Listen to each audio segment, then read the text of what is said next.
بسم اللہ الرحمن الرحیم۔ حضرات مومنین السلام علیکم۔ ایک بار پھر آپ کا استقبال ہے ماہ رمضان کے حوالے سے چل رہے ایپیسوڈز میں، اور اس وقت ہم پھر موجود ہیں حجت الاسلام والمسلمین علی جناب مولانا سید پیام حیدر رضوی صاحب قبلہ کے ساتھ ایک نئے ٹاپک کے ساتھ۔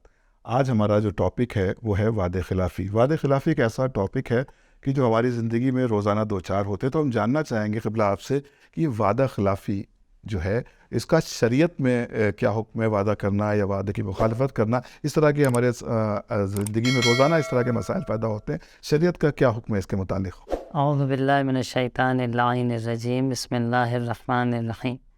وعدہ خلافی کے بنسبت اسلام کی کافی تاکید ہے کہ ہم وعدہ خلافی نہ کریں، اور مومن جب وعدہ کرتا ہے تو اس پر وفا کرتا ہے، مومن اپنے وعدے کا پابند ہوتا ہے۔ ہماری حدیث اور روایات دونوں میں، روایات میں اور آیات قرآن میں بھی اس کا ذکر ملتا ہے۔ جیسے قرآن نے کہا وَأَوْفُوا بِالْعَهْدِ إِنَّ الْعَهْدَ كَانَ مَسْئُولًا، آپ اپنے عہد و پیمان کو، اپنے وعدوں کو جو دوسروں سے کرتے ہیں اس پر وفا کریے، اس پر پابند رہیے، اور اگر نہیں پابند رہیں گے تو یہ قیامت کے دن آپ سے اس کے بارے میں سوال کیا جائے گا۔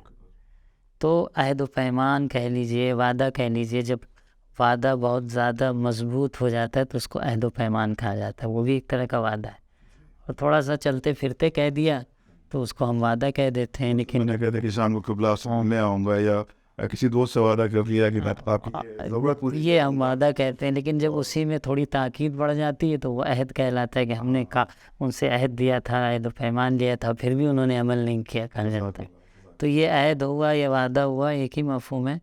شریعت نے اس پہ کافی تاکید کی، قرآن نے کہا قیامت کے دن آپ سے اس کے بارے میں دریافت کیا جائے گا۔ یا حدیث میں ملتا ہے کہ 3 خصلتیں جن کے اندر ہیں وہ شخص منافق ہے۔ منافق تو آپ جانتے ہی ہیں، منافق کی قرآن نے کتنی مذمت کیا ہے، پورا سورہ منافقون نازل کر دیا ہے۔ منافقوں کی مذمت کافر سے زیادہ بھی خطرناک ہے، کیونکہ یہ گھر کے بیدی لنکا ڈائے، تو یہ ویسے ہی ہیں کہ ہیں بھی اور نہیں بھی ہیں۔ تو اب جو انسان ہے بھی اور نہیں، ایک انسان کہتا ہے میں نہیں ہوں، یا ایک کہتا ہے میں ہوں، اور یہ اس میں کہیں کہ ہیں بھی اور نہیں بھی۔ تو جہاں پہ یہ تصور آ جاتا ہے کہ ہم ہیں بھی اور نہیں بھی ہیں تو پھر وہ مشکل ہوتی۔ تو اسلام نے کہا ہے کہ 3 خصلتیں جن کے اندر پائی جاتی ہیں وہ منافق ہیں، ان کے اندر نفاق پایا جاتا ہے۔ 3 خصلتیں کیا کیا ہیں؟ اچھا، یہاں تک کہ وہ روزہ رکھے اور نماز پڑھے، یعنی ایک شخص نمازی ہے، روزے دار ہے، جس کو ہمارے معاشرے میں کہا جاتا ہے بڑے مومن آدمی، لیکن اگر وہ وعدہ خلافی، ظاہراً کہا جاتا ہے بڑے مومن آدمی ہے، لیکن اگر اس کے اندر وعدہ خلافی ہے تو اس کا یہ نماز روزہ فائدہ مند ثابت نہیں ہوگا، وہ منافق کہلائے گا۔ من اذا اؤتمن خان، یہ 3 لوگ کون ہیں؟ جب کوئی امانت دی جاتی ہے تو اس میں خیانت کرتے ہیں۔ اور اس کے بارے میں، امانت کے بارے میں تو بات آئی تو عرض کرتے چلیں کہ امانت کے بارے میں تو حدیث میں یہاں تک ملتا ہے کہ آپ لوگوں کے طولانی سجدے اور رکوع کو نہ دیکھیں، لا تنظروا الی طول السجود والرکوع، آپ لوگوں کے طولانی سجدے اور رکوع کو نہ دیکھیں، بل انظروا الی صدق الحدیث و اداء الامانہ، بلکہ یہ دیکھیے کہ وہ سچ کتنا بولتا ہے اور امانت دار کتنا ہے۔ تو آپ سمجھ سکتے ہیں کہ امین ہونا بھی بہت اہم۔ تو اسلام نے کہا 3 خصلتیں جن کے اندر پائی جاتی ہیں وہ شخص منافق ہے، امانت میں خیانت کرتا ہے، جب بات کرتا ہے تو جھوٹ بولتا ہے، جیسا کہ جھوٹ کے حوالے سے ہم نے مفصل گفتگو کی، اور تیسری صفت جب وہ وعدہ کرتا ہے تو اس کی مخالفت کرتا ہے۔ ایسا شخص منافق کی کیٹیگریز میں آتا ہے، کیونکہ زبان سے کچھ اور کہہ رہا ہے، عمل سے کچھ اور ہو رہا ہے۔ قرآن نے بھی کہا لما تقولون ما لا تفعلون، کیوں ایسی بات کہتے ہو جو عمل نہیں کرتے؟ خدا اس سے سخت ناراض ہوتا ہے۔ کبر مقتا عند اللہ، اللہ سخت ناراض ہوتا ہے۔ یہ قرآن کہہ رہا ہے، جو کہو اس پر عمل کرو، جو وعدہ دے رہے ہو، جس سے کہہ رہے ہو کہ یہ کام کریں گے تو اس پر عمل کرو۔ اگر نہیں کر پائے، کوئی عذر تھا، بات الگ ہے، لیکن ہم تو کبھی کبھی بس زبانی وعدے دیتے تاکہ دوسروں کو پیچھا چھڑا سکیں یا اپنا کلائنٹ جذب کر سکیں۔ اگر ہمارا پروفیشنل کام ہے کہ میں آپ کے لیے یہ کر دوں گا، وہ کر دوں گا، اس کے بعد لیکن جب وقت آیا تو ہم وہاں سے غائب ہو گئے، اور عمل نہیں وہ وعدے، زبانی وعدے جو ہوا کرتے ہیں، قرآن نے اس کی سخت مذمت کی ہے۔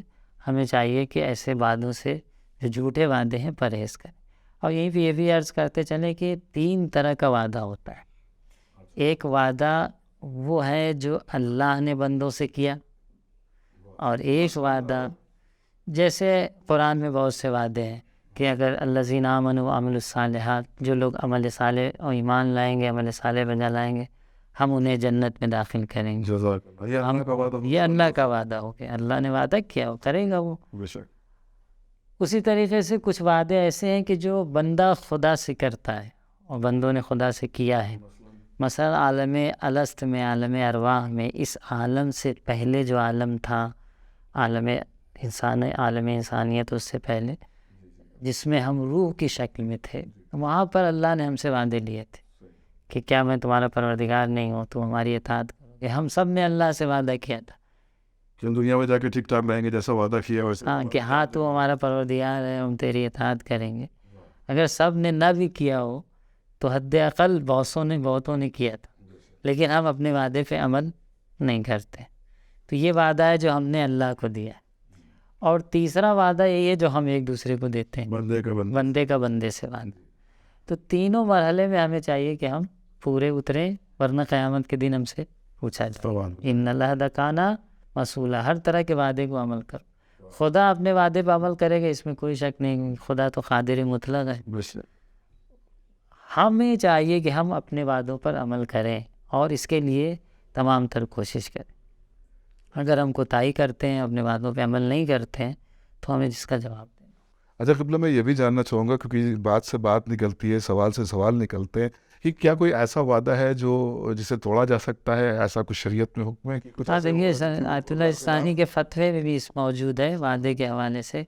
وعدہ 2 طرح کا ہوتا ہے، یعنی توڑنا اور نہ توڑنے کے حوالے سے بتا رہے ہیں کہ ایک وہ وعدہ ہوتا ہے کہ جس میں آپ وعدہ کرتے وقت آپ کا ارادہ تھا کہ ہم اس عمل کو کریں گے ہی نہیں. اچھا، پہلے سے ہی ارادہ تھا. یہ منافقت. ہاں، یہ تو بالکل منافقت والا ہے. آپ کا ارادہ ہی تھا کہ ہم اس عمل کو انجام ہی نہیں دینا، بس زبانی وعدہ الگ تھا آپ کا، زبان الگ. تو یہ وعدہ تو حرام ہے، 100% حرام. کیوں حرام ہے؟ کیونکہ یہ سراسر جھوٹ ہے. آپ نے کہہ دیا کہ میں کل انشاءاللہ حاضر ہوں گا، جبکہ آپ کا پلان تھا کہ کل صبح میں ہمیں نکل جانا ہے. اب آپ بتائیے، یہ جو آپ وعدہ دے رہے ہیں کیا بول رہے ہیں؟ یہ جھوٹ بول رہے ہیں سامنے والے سے، کہ اسے دھوکے میں رکھ رہے ہیں. تو یہ تو سراسر حرام ہے، گناہ بھی ہے. جھوٹ شمار ہوگا. وعدہ ہے جو جھوٹا وعدہ ہے، جسے کہا جاتا ہے، بہت سے لوگ دیتے ہیں جھوٹے وعدے. تو یہ جھوٹا وعدہ تو سراسر حرام. ایک وعدہ یہ ہے کہ بھائی ہم وعدہ دیتے ٹائم ہمارا پورا ارادہ تھا کہ اس پہ ہم انشاءاللہ عمل کریں گے. انشاءاللہ تو ہر کام میں مومن کو لگانا چاہیے. لیکن بعد میں کچھ ایسے اسباب ہوئے یا کچھ مشکلات پیش آئیں یا کچھ ایسی رکاوٹیں آ گئیں کہ جس کی وجہ سے اب ہمیں اس پر عمل کرنے میں مشکل ہو رہی. صحیح. تو ایسی صورت میں ہمیں کیا کرنا چاہیے؟ ہماری کیا ذمہ داری ہے؟ دیکھیے، اس میں ہماری شرعی ذمہ داری ہے کہ ہم اس پر پوری طور پر عمل کرنے کی کوشش کریں اگر ہم نے وعدہ کیا ہے.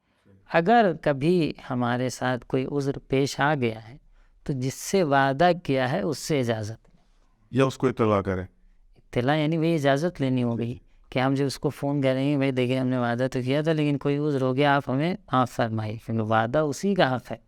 یا تو یہ آپ وعدہ کرتے نہیں، اور اگر وعدہ کیا ہے تو پھر اس سے بری ذمہ ہوئی کہ بھائی اگر آپ اجازت دیں تو میں پھر کسی اور وقت حاضر ہوتا ہوں، ابھی کسی کام میں مصروف ہو گیا.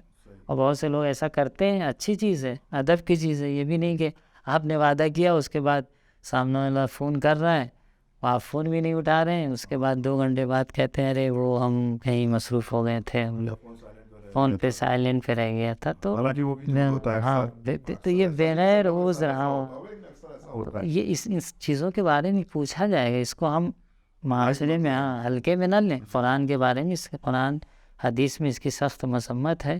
اور حدیث میں ہے، آخری حدیث آپ کے سامنے پیش کریں کہ پیغمبر گرامی اسلام سے حدیث ہے کہ آپ نے فرمایا کہ العدۃ دین.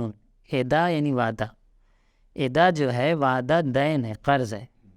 تو قرض کا کون معاف کر سکتا ہے؟ ابھی ہم نے عرض کیا نا کہ جس سے وعدہ کیا وہ اگر معاف کر، قرض جس سے آپ نے لیا وہی معاف کر سکتا ہے. وہ کہے کہ بھائی جاؤ ہم نے چھوڑ دیا تو کوئی بات مسئلہ اس میں خدا کا، کیونکہ بندوں سے بندوں کا ہے.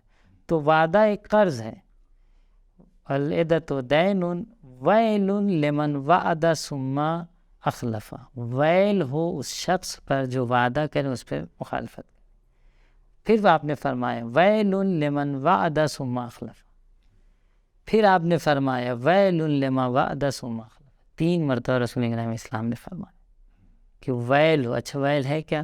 ویل جہنم کی ایک وادی ہے، اللہ کہتے ہیں نا ویل یعنی عذاب ہے ایک طرح کا، جہنم کی ایک وادی اس کا نام ہے ویل۔ تو 3 مرتبہ رسول اکرم اسلام فرما رہے ہیں کہ ویل اس شخص پر جو وعدہ کرے وہ مخالفت کرے۔ تو وعدہ ایک قرض ہے، ذمہ داری ہے، اگر ہم مخالفت کرتے ہیں تو کل کو ہمیں جواب دینا ہو۔ ایسا نہیں کہ بس کیونکہ ہمارے معاشرے میں ایسا ہو رہا ہے تو ہم بھی کر رہے ہیں، یہ کوئی دلیل نہیں ہو سکتی۔ اچھا قبلہ، ایک وعدہ اور ہوتا ہے کہ اکثر ہم کسی کے دباؤ میں کوئی وعدہ کر لیتے ہیں، مثلاً کہ کوئی ایسا شخص ہے جس کی میں بہت عزت کرتا ہوں، یا کوئی ایسا آدمی ہے کسی دباؤ میں کہ آپ نے کہا قبلہ کہ یہ کام ہو جانا چاہیے، میں نے آپ سے وعدہ تو کر لیا لیکن میری حیثیت ہی نہیں کہ میں وہ کام کر سکوں، تو اس صورت میں شریعت کیا کہتی ہے؟ دیکھیے اگر آپ کی حیثیت میں نہیں ہے تو آپ کوشش کریں کہ وعدے کو اس انداز سے نہ دیں کہ جس سے سامنے والے کو لگے کہ یہ 100% انجام دے گا۔ اعتماد کی ہاں تمہارا اعتماد آپ کا انشاءاللہ میں کوشش کرتا ہوں خود، اکثر یہ اس طرح کی بھی تو یہ اس میں کوئی مشکل نہیں ہے کہ آپ کہیں گے انشاءاللہ میں اپنی کوشش کرتا ہوں، اگر ہو جائے گا، اب ہو پائے گا نہیں ہو پائے گا یہ تو بات کی منزل، لیکن آپ ایک دفعہ کہتے ہیں کلیئر طور پہ کہ بھائی اس کام کو انشاءاللہ ہم کل کر دیں گے، یہ انشاءاللہ تو خیر ہمارا تقی کلام ہوتا ہے، لیکن جب ہم اس میں کہیں گے انشاءاللہ کوشش کرتا ہوں تو سامنے والا کہے گا، تو اس میں گنجائش ہوتی ہے کہ بندے نے کہا کوشش کرتا ہوں، ہو سکتا ہے نہ کر پائے، تو انشاءاللہ تو خیر ہر کام میں ہمیں کہنا چاہیے، لیکن یہ کہ کچھ انشاءاللہ وہ ہوتے ہیں کہ جس میں ہم صرف انشاءاللہ بہت ہی یقین کے ساتھ کہتے ہیں انشاءاللہ آپ کا کام ہو جائے گا اور بعد میں نہیں ہوا، تو یہ انشاءاللہ کا جو سمجھانے کا طریقہ ہے وہ محاورے یعنی ایک دوسرے سے بات جب ہم کریں گے، گفتگو کریں گے تبھی سمجھ میں آئے گا، ایسے نہیں سمجھ میں آتا۔ تو سامنے والے کو کہنے کا مقصد یہ کہ سامنے والے کو آپ ایسا اطمینان نہ دلائیں کہ ہم آپ کا کام انجام دے دیں گے، جبکہ آپ کے بساط میں وہ کام انجام دینا نہیں ہے یا انجام نہیں دینا چاہتے ہیں، جو بھی وجہ ہے آپ کی، آپ کو یہ کوشش کرتے ہیں اگر ہو سکا تو چشم ورنہ تو آپ دیکھیے جو ہمارے علماء ہیں جو جن کا معیار تھوڑا بلند ہے، جن کا انداز گفتگو معیاری ہے اور دین کے متون اور دین کی تعلیمات اور طور طریقے سے آشنا ہے، تو ان کے انداز گفتگو میں یہ چیزیں آپ پائیں گے، کبھی بھی وہ کسی چیز کو صراحت کے طور پہ وعدہ نہیں کریں گے اور بولیں گے بھی تو اسی انداز سے، تو کیونکہ انہیں پتہ ہے کہ ہمیں کہاں تک اجازت دی گئی، وہ اپنی عقل کو آگے رکھتے ہیں، شریعت کو آگے رکھتے ہیں، نہ کہ جذبات، نہ جذبات کو، تو وہ جہاں تک انہیں اجازت دی بس اتنا ہی وہ کہتے ہیں۔ تو مولانا صاحب ایسے کیوں کہہ رہے ہیں؟ بھائی مولانا صاحب کو جہاں تک پرمیشن ملی وہاں تک کہہ رہے ہیں، اس انداز سے کہہ رہے ہیں۔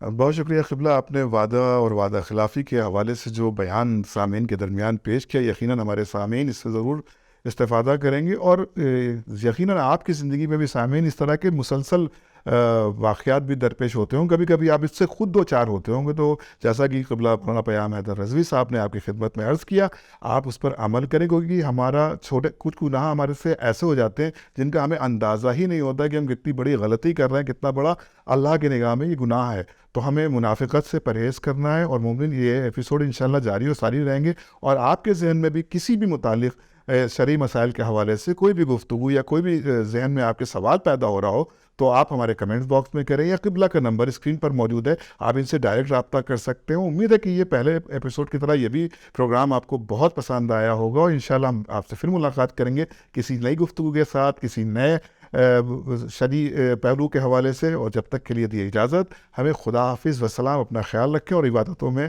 یہ مہینہ انشاءاللہ ہم سب کو گزر بسر کرنا ہے، اپنا خیال رکھیں، خدا حافظ وسلام۔